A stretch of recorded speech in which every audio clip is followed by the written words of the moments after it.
बिस्मिल्लाहिर्रहमानिर्रहीम अस्सलाम वालेकुम। आज का हमारा टॉपिक है यूक्लिडियन एल्गोरिदम। लास्ट लेक्चर में हमने जीसीडी एलसीएम पढ़ा था, उससे लास्ट लेक्चर में हमने डिवीजन एल्गोरिदम पढ़ा था और डिविजिबिलिटी क्या होती है वो हम पढ़ चुके हैं। स्टार्ट करते हैं हम आज का topic Euclidean algorithm. Let A and B be two integers, then by division algorithm we have, अगर ए और बी कोई से दो इंटीजर्स हैं तो जब हम उसके ऊपर डिवीजन एल्गोरिथम अप्लाई करेंगे तो b is equal to a into Q one plus R one where zero is less than equal to R one is less than a। ये हमारे पास डिवीजन एल्गोरिथम है where Q one is called quotient and R one is called remainder, b is called dividend and a is called divisor. तो ये by division algorithm था। Division algorithm हम last lecture में पढ़ा था। अगर इसमें हमारे पास R1 0 ना हो, अगर R1 0 नहीं होगा तो फिर क्या करेंगे, फिर हम A को डिवाइड करेंगे R1 पे, फिर हम A को डिवाइड करेंगे R1 पे। लेट्स सपोज उसके लिए क्वोशंट आता है Q2 और प्लस रिमाइंडर आता है R2। अब यहाँ पे R1 जो है वो डिवाइजर है और A जो है वो डिवाइडेंड है। अब अगर अगेन यहाँ पे R2 जो है वो जीरो नहीं है, अगर रिमाइंडर अगेन जीरो नहीं है तो फिर हम R1 को डिवाइड करेंगे R2 पे। तो अब यहाँ पे हमारे पास आ जाएगा R1 is equal to R2 into Q3 plus R3। Q3 is quotient, R3 is remainder. R2 यहाँ पे इस स्टेप में हमारे पास R2 जो है वो डिवाइजर है और R1 जो है वो डिवाइडेंड है। अगेन अगर R3 जीरो नहीं होगा तो फिर हम R2 को डिवाइड करेंगे R3 पे और remainder will be R4। Again यहाँ पे अगर R4 जीरो नहीं होगा तो अगेन हम R3 को डिवाइड करेंगे फिर R4 पे, and so on in similar fashion. अगर हमारे पास Rn-1 जीरो नहीं होगा तो Rn-1 पे हम डिवाइड करेंगे Rn-2 को और प्लस रिमाइंडर Rn। और अगर Rn जीरो नहीं होगा तो हम Rn-1 को डिवाइड करेंगे Rn पे, तब तक डिवाइड करेंगे जब रिमाइंडर क्या आ जाएगा जीरो। और इस प्रोसेस को कि जिसमें हम हर जो है वो डिवाइड करते जाते हैं जब तक रिमाइंडर जीरो नहीं हो सकता, उसको हम क्या कहते हैं, Euclidean algorithm. As an example हमारे पास जो है वो यूक्लिडियन एल्गोरिथम ये है, find the Euclidean algorithm of 102 and 90। तो 102 को हमने 90 पे डिवाइड किया तो क्वोशंट यहाँ पे 1 है, क्योंकि 90 इंटू 1 प्लस 12 करेंगे तो वो इक्वल टू किसके होगा, 102 के। अब रिमाइंडर जीरो नहीं है, 12 है। 12 को अब डिवाइड करेंगे हम 90 को डिवाइड करेंगे 12 पे। 90 is equal to 12 into 7, 7 is quotient plus remainder, क्योंकि 12 इंटू 7 84 आता है, प्लस 6 जो कि इक्वल टू किसकी होगा, 90 के। अगेन रिमाइंडर जीरो नहीं है, 6 है।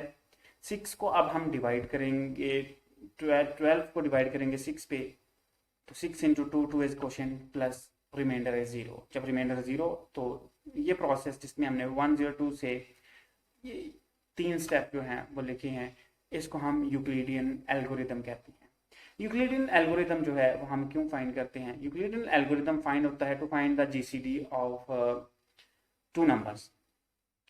तो किस तरह से, ये देखिए, जब तक रिमाइंडर जब हमारे पास जिस नंबर जो जहाँ पे रिमाइंडर जीरो आएगा उन दो नंबर्स का जो जीसीडी होगा वही ऊपर वाले जितने भी हमारे पास स्टेप होंगे उन सब का वही जीसीडी होगा। लेट्स सपोज अब देखें हमारे पास यहाँ पे जब Rn-1 is equal to Rn into Q one plus zero आ गया, इसका क्या मतलब है, इसका मतलब ये है कि Rn जो है वो डिवाइड करता है, किसको डिवाइड करता है, Rn डिवाइड करता है Rn-1 को।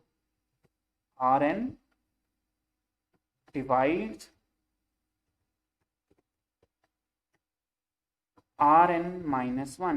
क्यों डिवाइड करता है, क्योंकि जब हमने Rn को डिवाइड किया, Rn-1 को डिवाइड किया Rn पे, तो रिमाइंडर है जीरो। इसका मतलब ये है कि Rn और Rn-1 का जीसीडी जो है वो Rn है। जैसे 3 और 6 है, 3 और 6 का जो जीसीडी होगा, ग्रेटेस्ट कॉमन डिवाइजर, वो 3 ही होगा। ओके हो गया जी। अगर 3, क्योंकि 3 जो है वो 6 को डिवाइड करता है। अब ये Rn जीसीडी है किसका, Rn-1 और Rn का, यही जीसीडी होगा Rn-2 और Rn-1 का, यही जीसीडी होगा R2 और R3 का, यही जीसीडी होगा R1 और A का, यही जीसीडी होगा A और B का। तो यहाँ पे हम देख ये हमारे पास जीसीडी फाइंड करने के लिए यूक्लिडियन एल्गोरिथम कि GCD of A B equal किसकी होगा, जीसीडी ऑफ ए और R1 का। ए और R1 का जो जीसीडी है वो जीसीडी होगा R1 और R2 का। GCD of A R1 is equal to GCD of R1 R2, GCD of R1 R2 होगा जीसीडी ऑफ R2 और R3 and so on. GCD of Rn-3 Rn-2 का इक्वल होगा GCD of Rn-2 और Rn-1 and ये जो GCD है हमारे पास ये इक्वल टू होगा Rn-1 और Rn के जीसीडी के इक्वल। ओके जी। As an example let's suppose कि ये हमने जो है वो फाइंड करना था। लेट्स सपोज अगर हमने फाइंड करना है जीसीडी ऑफ 102 एंड 90 तो हमने यूक्लिडियन एल्गोरिथम का जिस नंबर पे जाके रिमाइंडर 0 हो गया, किस पे डिवाइड किया था, 6 पे। 6 को डिवाइड किया, 12 को डिवाइड किया था 6 पे, रिमाइंडर 0। 6 जीसीडी है 6 और 12 का, 6 जीसीडी है 12 और 90 का, 6 जीसीडी है 90 और 102 का। एज एन एग्जाम्पल 257 और 37 है, हमने इसका जीसीडी फाइंड करना है। तो अगर हम पहले हम इसका यूक्लिडियन एल्गोरिथम फाइंड करेंगे और फिर हम देखेंगे कि इसका जीसीडी क्या है। 250 is equal to 37 into 6 plus 28। ठीक हो गया जी। 37 इंटू 6 जो है वो 222 बनता है, प्लस 28 किया तो वो 250 बन जाएगा। अब जीसीडी 28 आया है, 0 नहीं है। 37 को 28 पे आप डिवाइड करेंगे तो 37 is equal to 21 into 1, question यहाँ पे 1 है, प्लस 90 आ गया। अब again remainder is not 0, remainder is 9, तो 28 को डिवाइड करेंगे 9 पे, 9 into 3 plus remainder is 1। Again remainder 0 नहीं है, 1 है। 1 अब 9 को डिवाइड करेंगे 1 पे, तो 1 इंटू 9 प्लस 0। तो 1 जो है वो जीसीडी किसका है, 9 और 1 का। 1 जीसीडी किसका होगा, 9 और 28 का। 1 जीसीडी किसका होगा, 28 और 37 का। और 1 जीसीडी किसका होगा, 37 और 250 का। तो 250 और 37 का जो जीसीडी है वो क्या है, 1 है। वो डिवाइजर जहां पे रिमाइंडर जाके 0 हो जाता है वो इससे पिछले वाले जितने भी डिवाइडेंड और डिवाइजर्स हैं उन सब का क्या कहलाएगा, जीसीडी। ओके ओके जी। जैसा कि हमारे पास है 140 एंड 30, तो हमने इसका जीसीडी फाइंड करना है यूक्लिडियन एल्गोरिथम से।